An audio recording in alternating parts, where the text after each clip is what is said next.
Hey everybody! This week we'll be doing Unit 9 notes number 5. And these will actually be the last set of notes we're doing for the school year. So if you think you're excited, I'm excited because no more notes that I have to record. And I promise, got a little busy last week, but I will make you an update video about grades and kind of some other stuff as we begin to wrap up the school year. So Unit 9, Notes number 5, Escalation in Vietnam. So U.S. troops enter the war. So when we ended the notes last week, we talked about the Gulf of Tonkin resolution, and it gave President Johnson more authority to send troops to Vietnam.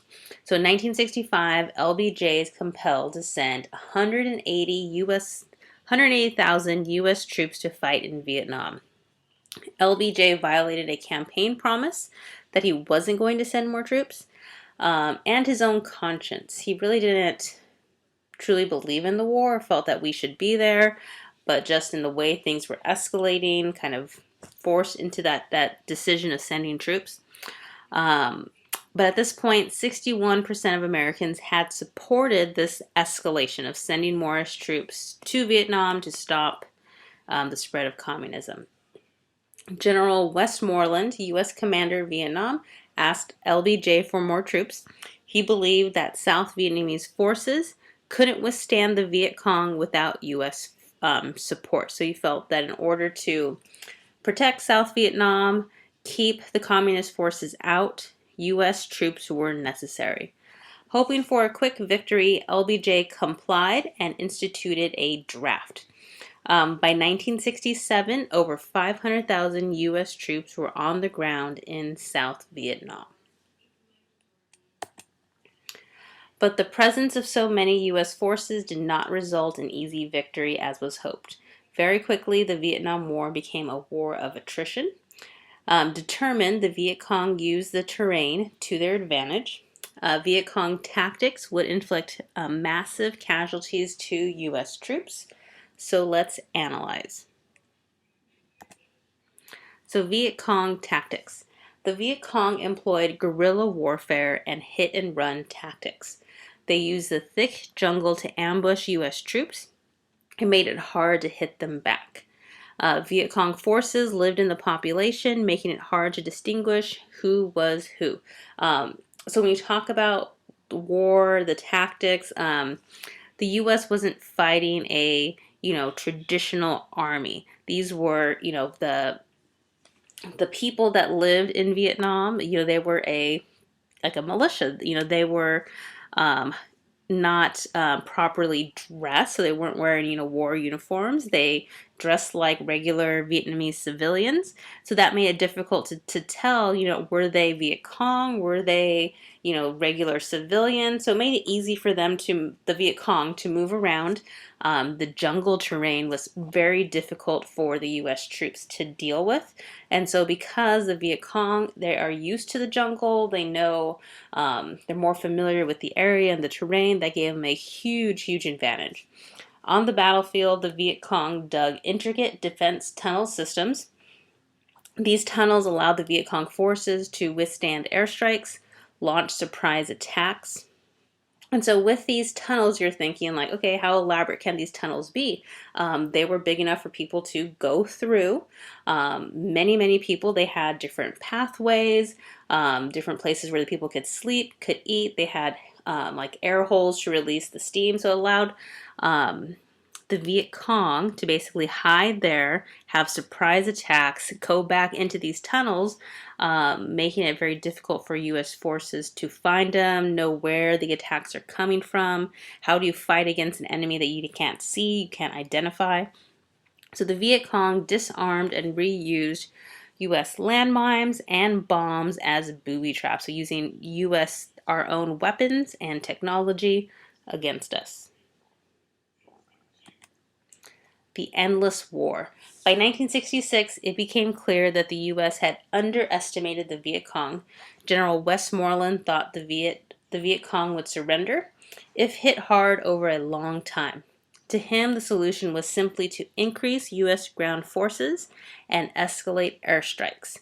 The Viet Cong saw the war as a fight for survival and remained defiant. So because the Viet Cong had a different perspective, the U.S. troops were fighting to prevent the spread of communism. We're doing what we're told. Most of these troops have been drafted. Maybe they don't even want to be there. Versus the Viet Cong, they're fighting for their country. They're fighting for their lifestyle, and so they have a much more fierceness in terms of their determination. The Viet Cong could hide from airstrikes, patiently setting up ambushes and traps, and inflict casualties. Westmoreland's strategy of attrition began to backfire, and U.S. morale sunk. U.S. troops became weary of guerrilla warfare, and growing casualties eroded their will to fight. President Johnson was torn between personal conviction and political duty. He felt immense pressure not to be the first president of the United States to lose a war, but his personal convictions made him weary of losing more U.S. lives. Still, he was defiantly determined to contain communism in Vietnam, and that leads to Operation Rolling Thunder. So here's another map of Vietnam, so you guys can remember kind of the shape of it. Most of the battles are happening up north. And then we're also going to begin to talk about some of these other battles down south in the next coming slides. The Tet Offensive and also Saigon. The U.S. push begins. 1965 to 1968, U.S. forces waged the most intense air and ground battle of the Cold War. Over 800,000 tons of bombs are dropped on Viet Cong targets, more than all of the Korean War. For 3 years, the U.S. airstrikes and carpet bombing hit Viet Cong bases and convoys. The airstrikes were accompanied by ground assaults into enemy villages and defenses. Operation Rolling Thunder had 4 goals. Number 1, boost U.S. troop morale and public opinion at home. Number 2, end South Vietnamese civilian support for the Viet Cong. Number 3, destroy Viet Cong industrial bases and supply roads. And number 4, cut off Viet Cong supply lines to the south. Chemical warfare. To eliminate the advantage of terrain, U.S. forces employ a defoliation assault, using herbicides and chemicals to destroy jungle cover and expose enemy positions and kill the Viet Cong. U.S. used napalm and Agent Orange from the air to wipe out jungles. So the coverage that these plants, the jungle gives the Viet Cong is really hurting troops in terms of their ability to fight and be successful. So the army decides, or the military decides, that we need to get rid of the jungle coverage. So they resort to using these harsh chemicals to basically get rid of the terrain. And in the process, you have people and the civilians that become casualties of these attacks. By 1971, 20 million gallons of poisons were sprayed on South Vietnam, Laos, and Cambodia.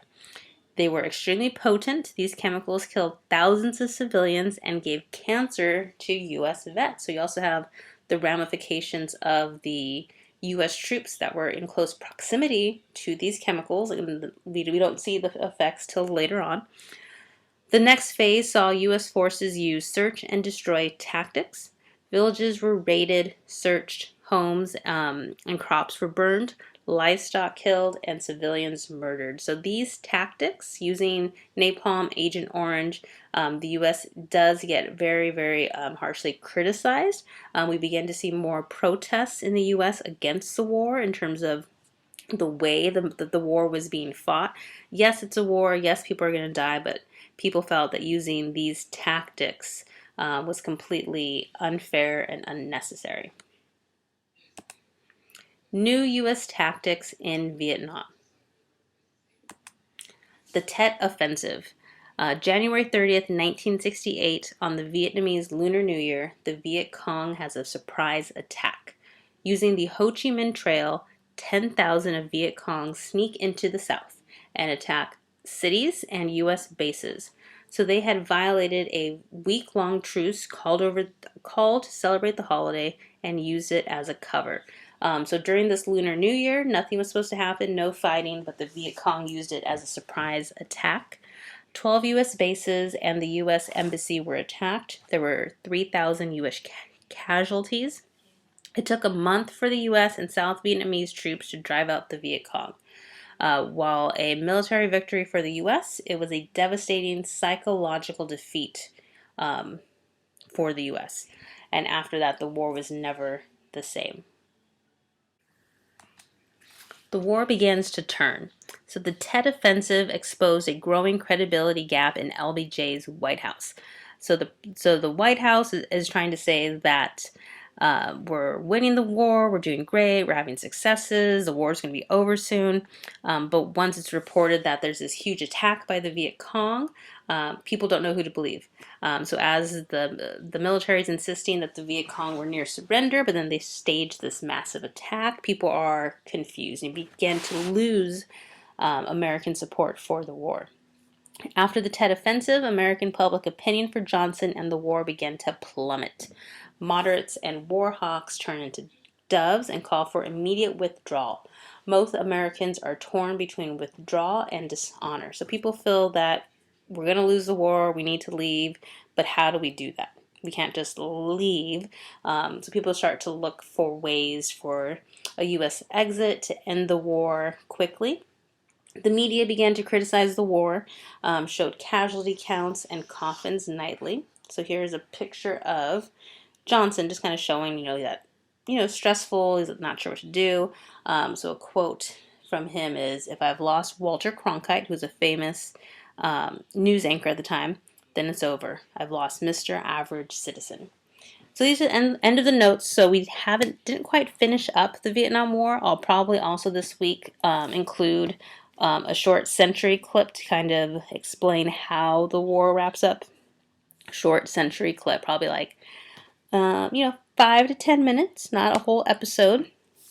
But that will kind of show how the war ends up. You'll also have a key term quiz this week. I don't think I'll do another worksheet. We'll see. Alrighty, so remember, if you have any questions, feel free to email me or send me a message on Remind.